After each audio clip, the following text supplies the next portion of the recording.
Hi, this is Justin with Team Troponin, and today I'm going to talk about protein and why it's beneficial as a source of calories in a fat loss diet. Uh, Obviously, high protein diets are part of bodybuilding and part of all fitness sports. In other videos, we'll discuss why we don't really need the protein to be as high as most people think we do, although we don't really know the exact number that it needs to be. But for today, we'll explain how protein is digested, how the energy balance is processed, and why it's a beneficial nutrient in a fat loss diet. And so the main reason is that up to 15 to maybe 30%, probably 15 to 20% of the protein you eat is actually burned in the digestion of protein. And how is that?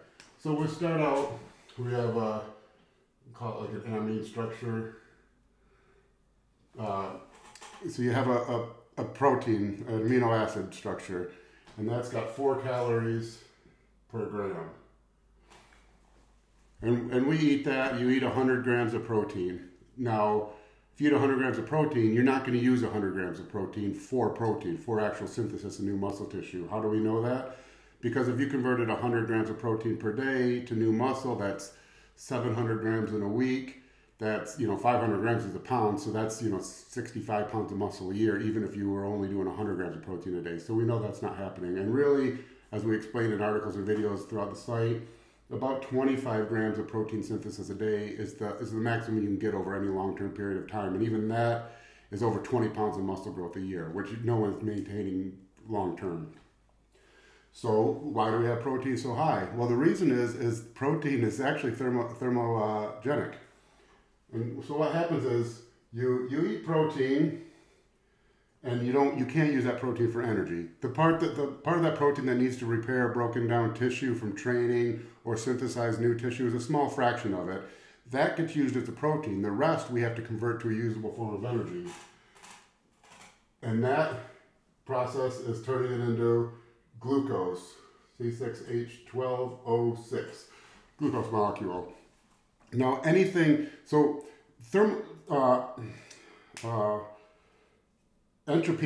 is a fundamental thing in the universe, and everything moves to a case of higher entropy to lower entropy, meaning it becomes from ordered to disordered. And you have a coffee mug, it's a coffee mug. It doesn't get more ordered than that without putting a lot of energy into it to heat the ceramic up and change it. The only thing that happens to it is it gets more disordered. If it falls off a table, it breaks into a million pieces. And then to return it to its previous order takes energy. And so that's how everything works throughout the universe. And so we need to convert this from one ordered structure, which is amino and amine, into another ordered structure of a totally different form, which is a carbohydrate. That takes energy. The body it's just like construction workers. The body is in there, has to, build and hammer and change it. And so this takes somewhere maybe 5 to 10% of the calories of the protein is burned in the energy it takes to convert it to sugar, where it's a usable source of energy. Now, this is probably where it all gets used. And this is why protein can kick you out of ketosis if you eat too much of it. But this is a carbohydrate. This will be used for blood sugar, for glycolysis energy, or possibly converted to glycogen and then stored for use later in the liver or the muscles.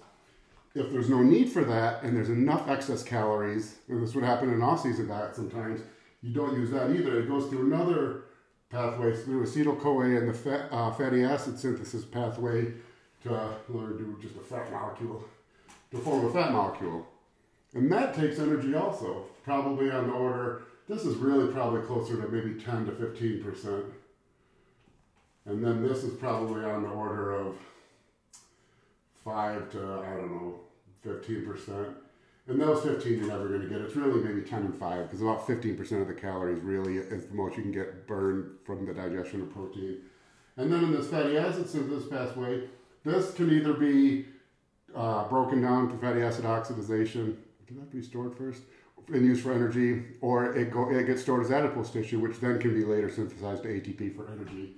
But this is why protein is valuable in a diet, because if you eat 100 calories of protein, you're not eating 100 calories. If it only goes to this level, if we go to the first carbohydrate change, already it's been knocked down to only 90 calories.